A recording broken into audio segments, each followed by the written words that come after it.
बात डिसाइड किया गया कि ये जो FIR है उसको वापस किया जाएगा। तो बात वही खत्म हो गई।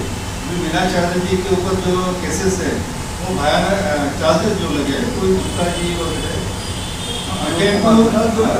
अनूप कुमार गुप्ता जो है अटेम्प्ट टू मर्डर के चार्जेस लगाए, उसके तहत उनको गिरफ्तार किया गया।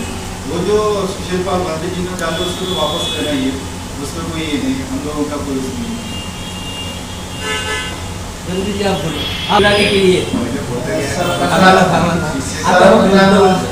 सभी पत्रकार बंधु और आपके माध्यम से जितने भी हमारी बहुत जनता सुनेगी उन सभी लोगों को नमस्कार, जय भीम। आज हम लोग यहाँ पर पत्रकार परिषद में उपस्थित हुए हैं। माननीय आदरणीय रत्नाकर जगवीर जी, वैसे ही प्रकाश दास जी, सुनील सारी पत्र जी, रणवीर वानखेड़े जी और निर्भय बागले जी और हमारे युवरानी जी।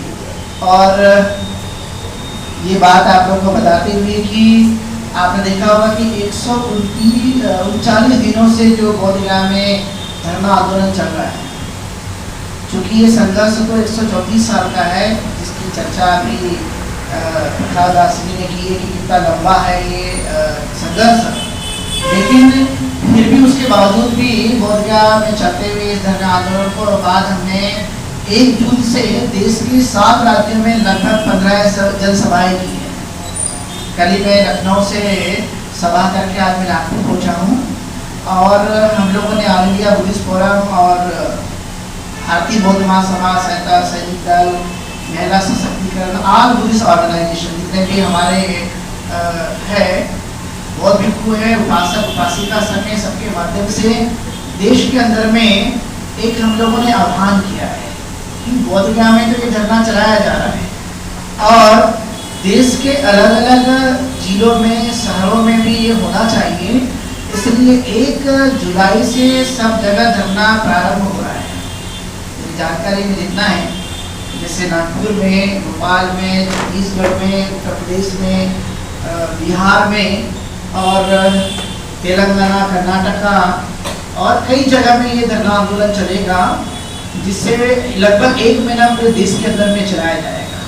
अभी की वर्तमान की हमारी ये रणनीति की सब लोग अपने अपने जगह में धरना स्थल पर बैठे, ताकि सरकार पर और प्रशासन के ऊपर में इसका एक दबाव बन सके।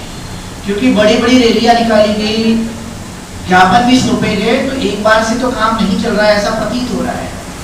लेकिन हम बार बार इस जो जागृत बौद्ध है, जो जागे हुए लोग हैं, वो संघर्ष करेंगे। इस बात को ध्यान में रखते हुए सभी जगह हम लोग धरना स्थल पे बैठ रहे हैं। क्योंकि आपने देखा होगा भारत के अंदर में हमारा जो बहुत ही पवित्र स्थान है, जिसे हम बोधगया कहते हैं, वहाँ पर ये जो आपने देखा होगा BT एक्ट 1949 जो बना है, जो आपने देखा 3 महीने में ज़्यादातर हर जगह पहुँचा है। इसमें 4 बौद्ध 4 अबौद्ध और गया जिले का कलेक्टर भी हिंदू, इस तरह से वहाँ कमेटी बनाई जाती है और बौद्धों के साथ में अन्याय किया जाता है। ये अन्याय न्याय में तब्दील करने के लिए हम लोग ये धरना स्थल पर बैठ रहे हैं। हम लोगों से आह्वान कर रहे हैं कि चाहे आप कोई भी संगठन से जुड़े हुए हो, आप अपने अपने संगठन के माध्यम से बैठिए, अपने अपने संगठन का बैनर लाकर भी आप लोग उस सभा में या धरने में आप शामिल हो सकते हैं।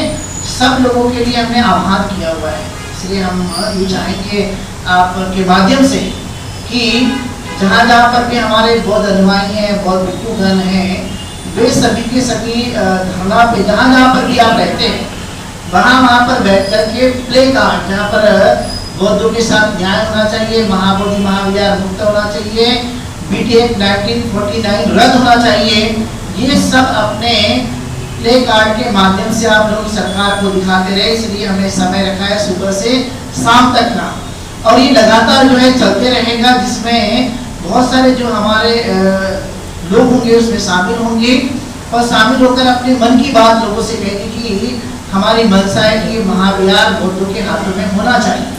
और इसी बात आपने देखा होगा पहले के आंदोलन में और अभी के आंदोलन में काफी कुछ फर्क है। पहले आपने देखा होगा बौद्धों के पॉपुलेशन कम था। बाबा साहब अम्बेडकर की धम्म क्रांति के बाद आप देखते होंगे कि अभी तक, यानी 2025 तक की बात करें, 2011 में जनगणना हुआ था, लेकिन उसके बाद यदि नहीं हुआ तो, लेकिन फिर भी आपने देखा होगा आज देश में सभी जगह बौद्धों की संख्या बढ़ती हुई नजर आ रही है।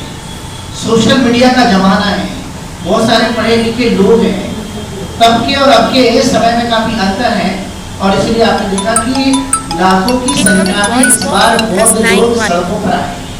लगातार 3 महीने तक सभी जगह में यह आंदोलन चलाया गया। अब ये भावना बनती कि आंदोलन कई लोगों को ये न लगे, कई बार आपने देखा सोशल मीडिया के माध्यम से बात फैलाई जाती है या कहीं कहीं आ जाती है कि धरना आंदोलन बंद हो गया है, ये नहीं चल रहा है। तो हमने 7 राज्यों में वर्तमान में जाकर और लगभग 15 सभा लेकर के लोगों को हमने जगाया कि धरना आंदोलन समाप्त नहीं हुआ है, बल्कि आप अपने अपने शहरों में भी धरने पे बैठ जाइए। एक तो धरना स्थल बोधगया से शुरू है जो चर्चा में, और आपने देखा कि माननीय आकाश लामा जी और वहाँ पर बनते प्रज्ञाशील और बौद्ध भिक्खु और तमाम जितने भी हमारे ऑर्गेनाइजेशन बुद्धिस्ट ऑर्गेनाइजेशन के लोग हैं वो लगातार सपोर्ट करने के लिए बोधगया भी पहुँच रहे हैं।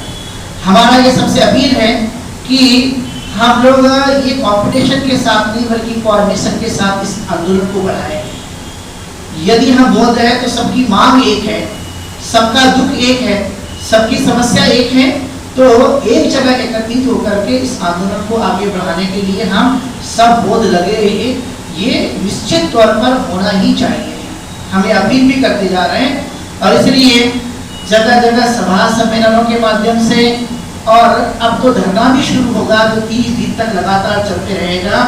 सर्वविदित है कि 16 मई को हेरिंग हुआ था, 12-13 साल के बाद पहली बार ये हेरिंग हुआ सुप्रीम कोर्ट, माननीय सुप्रीम कोर्ट के माध्यम से।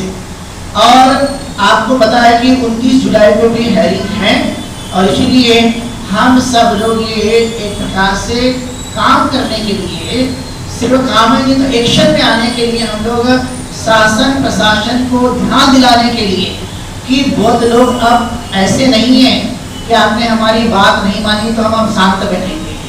आपके बौद्ध ऐसे हैं कि यदि आपने बात नहीं माना तो हम पूरी तरह से आगे चलकर हम सड़कों पे भी बैठने के लिए तैयार है। इसकी तैयारी भी हम लोग कर रहे हैं।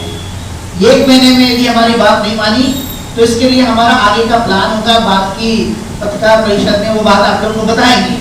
लेकिन अभी का हमारा जो तत्कालीन मुद्दा है कि देश के अलग अलग कोने में, शहरों में 1 महीने के लिए हमारे जितने भी संगठन हैं जिनकी श्रद्धा महाबोधि महाविहार के प्रति है और उन्हें लगता है कि ये आंदोलन सफल होना चाहिए, महाविहार हमारे हाथों में आना चाहिए, वे सबसे हम अपील करते जा रहे हैं कि कम से कम वहाँ पर ये 1 महीने के लिए धरना स्थल पे बैठेंगे। हमें कोई भी संगठन क्यों ना हो, हम सबका स्वागत करते कि आइए बैठिए, अपनी हिम्मत दिखाइए, एक जगह बैठ करके। हम ये नहीं कहते कि सिर्फ फेसबुक में हमें चलाना है धरना, हम ये नहीं कहते कि सोशल मीडिया में चलाना है। सोशल मीडिया तो प्रचार प्रसार का काम करता है, जो तत्कालीन खबरें दिखाने का काम करता है, लेकिन कम से कम 1 महीने के लिए बैठिए, जगह पे बैठिए, धरने पे बैठिए। ये अपील करने के लिए आप लोगों के माध्यम से सभी जनता को हम अपील कर रहे हैं। कल नागपुर में ठीक संविधान चौक में 10 बजे हमारा ये धरना प्रारंभ होगा और 6 बजे तक चलेगा। प्रतिदिन का यही हमारा शेड्यूल है। जैसे कि बताया गया कि पूजा वंदना होगी, उसके बाद सभी मान्यवरों का वक्तव्य होगा और शाम को पूजा फिर वंदना के साथ में ये हमारा धरना आंदोलन उस दिन के लिए रुकेगा और फिर पुनः दूसरे दिन हम लोग वही सेम टाइम पर जो है ये धरना शुरू करेंगे। लगातार ये 3 दिन तक चलेगा। तो हम आपके माध्यम से अपील करने के लिए कोशिश करेंगे कि आप लोग बड़ी संख्या में संविधान चौक, जो कि सर्वविदित है, बहुत ही प्रसिद्ध स्थान है, हमारे बौद्ध और बाबा साहब अम्बेडकर के अनुयायियों का एक ऐसा स्थान है जो आप जानते हैं कि संविधान चौक ही उसका नाम रखा गया है, जहां बाबा साहब अम्बेडकर की आदमकद प्रतिमा है और उसी जगह में ये धरना रहेगा। आप सब लोग आइए, शक्ति दीजिए और महाबोधि महाविहार को मुक्त कीजिए। बहुत बहुत धन्यवाद।